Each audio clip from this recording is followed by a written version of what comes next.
Hello and welcome to Thamesmead TV, where we look at highlights of the East Thurrock game, where the red balls were used in aid of Red Nose Day, where Thamesmead were also having a bucket collection, and Patrick Williams attempted to kick a red football.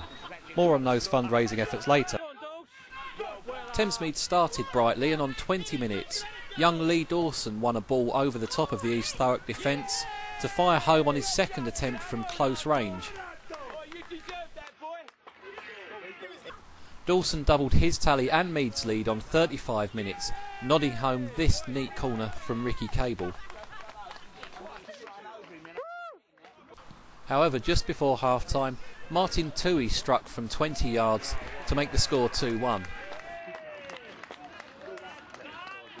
In the second half, East Thurrock began to dominate. However, Ricky Cable did put the ball in the back of the net but was judged offside. On 80 minutes, Toohey had a golden opportunity to equalise for the visitors, only to put the ball over the bar. Just a few minutes later, the equaliser did come when Ben Boyce's strike just about crept over the line from Kessel's save. Curtis Williams nearly wrapped up the points for Thamesmead, but agonisingly saw his strike go wide of the East Thurrock post. League leaders East Thurrock secured all 3 points deep into injury time when substitute Martin Llewellyn fired home. With seconds to go, Thamesmead did have the ball in the back of the net once again. However, Dawson bundled goalkeeper Ray into the net too. So at full time, the league leaders would travel back to Essex with all 3 points after a brilliant comeback. We caught up with Keith McMahon for his thoughts on the game. So Keith, 3 points missed today. How do you feel? Would you say that we were unlucky, beaten by a good side? They're a good side, but you know they've come down here top of the league. I put in my programme notes that I thought they were my favourites to win it. I thought that at Christmas when we played them twice in the trophy and in the league down there. Both games were very close, but today we're 2-0 up. Had a brilliant chance to go 3-0 up. Curtis is the goalkeeper not in goal, but the fella somehow managed to get it off the line with his chest. Then obviously they've scored in injury time in the first half, put us under a bit of pressure. We didn't pick the second ball up. Had a one-on-one to go 3-1 up in the second half, missed that, and then to be fair, they put us under pressure. They changed the way they played a little bit, and so did we. And we looked very heavy-legged. We had a few players missing today. Dean Olnis for a bereavement, and a couple of others. Obviously, Chris Petrescu and David Hall were both away. So we brought in some players that weren't 100% fit. Steve Kent managed 70 minutes. Young Sucre that we signed yesterday, lasted 60 minutes, and Pedro come off, who hadn't played for the last 4 weeks with a tight calf. So we were hanging on, but nothing threatening him. I thought we could have hung on and to get done, or to even to draw. I think they scored in the 80th minute or something for to equalise, and then to the 94th minute to win it.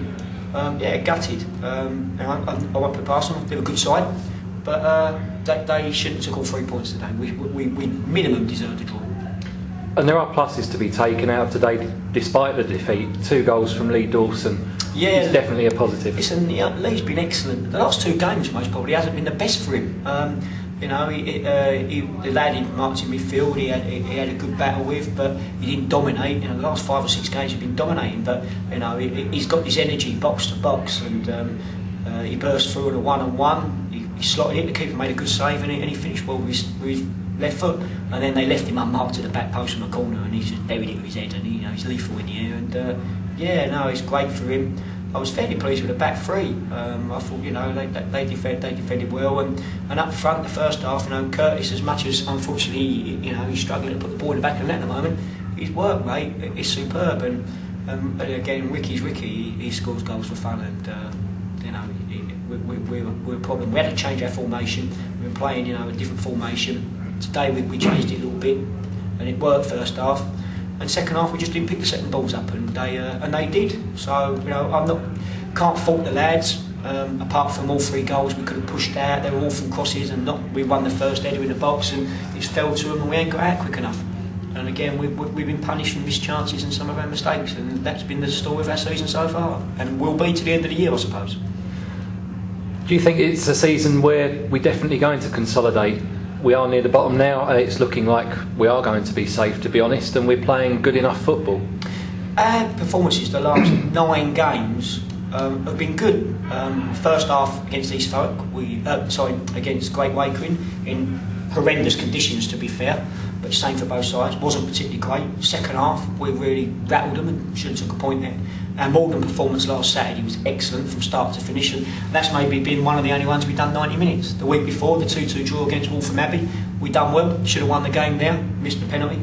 The Ramsgate games, should have won there. But it's a learning curve, and the lads are having to adapt, and they're doing that, and they're holding their own, and we are playing some good stuff, and we are a difficult side to beat, and I've got no doubts in my mind. We won't get relegated. I won't let it happen. The lads won't let it happen.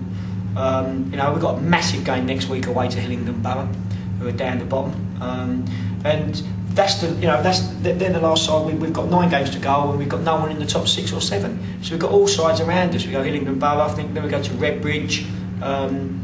I think we've got Cheshunt at home, Chatham at home, Whittam away. We've got all sides around us, and we're capable of beating them. We just need a few. I had a really strong squad before today. Obviously 3 missing. We're still strong enough, and I think we'll pick quite a few points up. So I think we should get over the 40-45 point mark between the end of the year, possibly even pushing 50. I know we're only on 31. It's only 19 points in 9 games.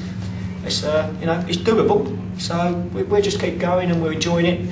The bonding's there, as you see before the game, the Red Nose Day. The lads are tremendous to do what they've done, we're still enjoying it. But we're learning, and to play against East Thurrock today, they're the top of the league, and deservedly so. And you see why they went to the end. And their sides do that. Averley scored late goals. Dave scored late goals, and they're a quality side, and they deserve to where they be. You've got to give them that respect. But we showed today we can compete, and we've competed really with all the top sides. We've only been thumped once, and that was Concord Rangers, and we were awful in the night. And we have got the ability. We just need to learn, and that's what we're trying to do, and that includes me. So as a committee, as a club, things are moving forward. The development, yesterday you've seen the pictures up on the wall now. Work starts in May 11th. They've done a presentation to the MPs and that yesterday. You was here, and it's fantastic what's going on with this football club, and it's the club that you should want to join. What's going to happen? So overall, disappointed we didn't get any points today. Pleased with certain performances. Again, we need to learn. So I'm really pleased. That's great. Well, Keith, thanks very much. Cheers, mate. And finally, everybody at the club pitched in to raise money for Red Nose Day, and the red balls used during the game will be auctioned off at the home game against Leighton. The first team and the backroom staff also pitched in with their efforts. If you don't want to know the results, then look away now. And on that note, we leave you from Thamesmead this week. We'll see you again soon. Take care and goodbye.